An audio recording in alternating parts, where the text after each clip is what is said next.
আসসালামু আলাইকুম ওয়া রাহমাতুল্লাহি ওয়া বারাকাতু।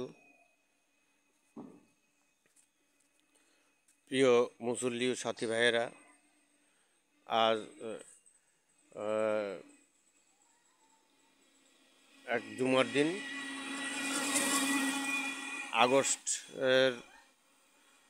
আগস্ট 2025-এর আজকে শেষ জুমা। এখন আমি ফজর নামাজ পড়ে আমি হাঁটতে বেরিয়েছি। তো আজকে কী জন্য এখন কথা বলছি সেটা হচ্ছে আপনার আগে জুমার দিনের কথাগুলি বলি। জুমার দিন মুসলমানদের জন্য খুবই একটি তাৎপর্যপূর্ণ দিন এবং গরিবের হজের দিন নামে অভিহিত। তো জুমার দিন আসলে অনেক ফজিলতের দিন। আমরা সবাই যথাসময়ে, আজকে এমনও কাজের ছুটির দিন বা অনেকে আজকে জুমার নামাজ পড়তে আসবেন দলে দলে, সেটা আমরা শুক্রবার দিন মসজিদে ব্যাপক মুসল্লি ভাইদের এবং সাথী ভাইদের উপস্থিতি দেখলেই আমরা বুঝতে পারি। তো তারপরও আমরা সবাইকে দাওয়াত দিব। জুমার নামাজের ওয়াক্তের 2-3 ঘন্টা আগ থেকেই আমরা প্রস্তুতি নিতে শুরু করব এবং সবার আগে আমরা এক রাওয়াতে বলা আছে যে সবার আগে আমরা বাসা থেকে মসজিদের উদ্দেশ্যে বেরিয়ে যাই এবং মসজিদে প্রবেশ করি সবার আগে। এবং বাইর হওয়ার সময় জুম্মার নামাজের মসজিদ থেকে আমরা সবার পরে বাইর হওয়ার চেষ্টা করি। তো আজকে জুমার দিন সম্পর্কে এরকম বলা হইলো। আর এখন আমি ফজর নামাজ পরে হাঁটতে বেরিয়েছি। হাঁটতে বাইর হওয়ার সময় আমার কথাগুলি মনে হলো যে সেটা হচ্ছে আল্লাহ তাআলা বলেছেন যে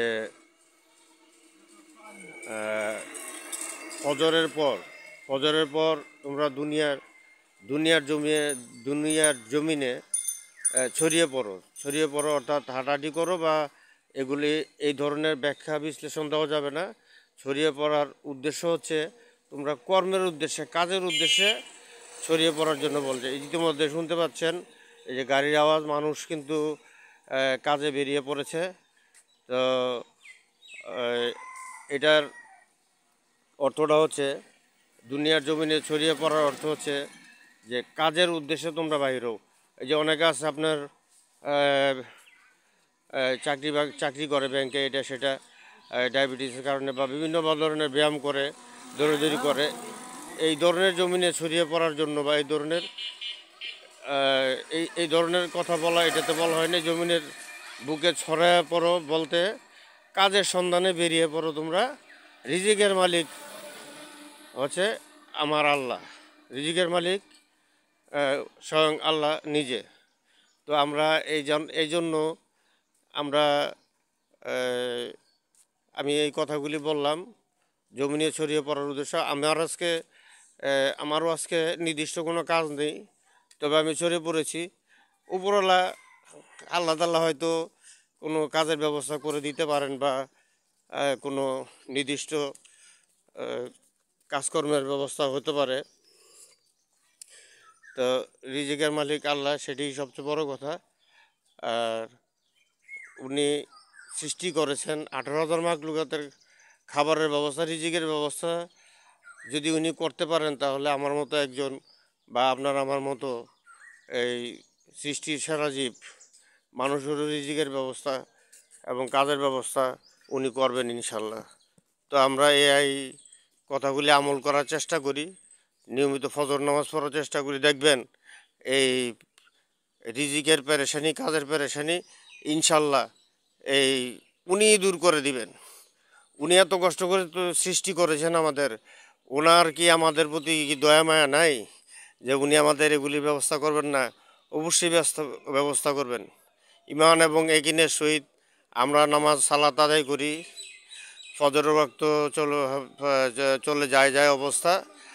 এখন আমরা সামনে জুমার নামাজের প্রস্তুতি নিব। পাশাপাশি যার যা কাজ আছে আমরা জুমার অনেক আগেই সেরে ফেলবো। তারপরে গোসল টোসল করো। তো সর্বোচ্চ আগে মসজিদে যাওয়ার চেষ্টা করব ইনশাল্লাহ, এবং সবার পরে বাইর হব।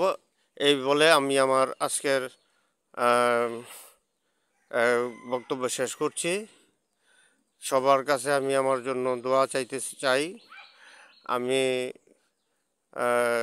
আমিও সবার জন্য দোয়া চাই, আমি দোয়া করি আল্লাহর কাছে, সুস্থতা কামনা করেছি যে সবাইকে আল্লাহ সুস্থ রাখুক, ভালো রাখুক, হেফাজতে রাখুক। সবাইকে বেশি বেশি করে দাওয়াত দিবেন। আমি আপনাদেরকে জুমার নামাজ পড়ার জন্য দাওয়াত দিলাম। তো যারা এটা শুনবেন বা জানবেন, ওনাদের দায়িত্ব হচ্ছে আপনিও আপনার পার্শ্ববর্তী ভাই বন্ধু বলেন, বাবা মা, সবাইকে মা তো আর মা জাতীয় লোক তো আর মসজিদে আসবে না, ওনারা যাতে বাসায় পড়ে আর বাদ বাকিরা মসজিদে নামাজ পড়তে চলে আসেন, এই দাওয়াত আপনারা দিবেন। তো এই বলে আজকের জন্য বিদায়। আসসালামু আলাইকুম রহমতুল্লাহি আবরকাতুহ।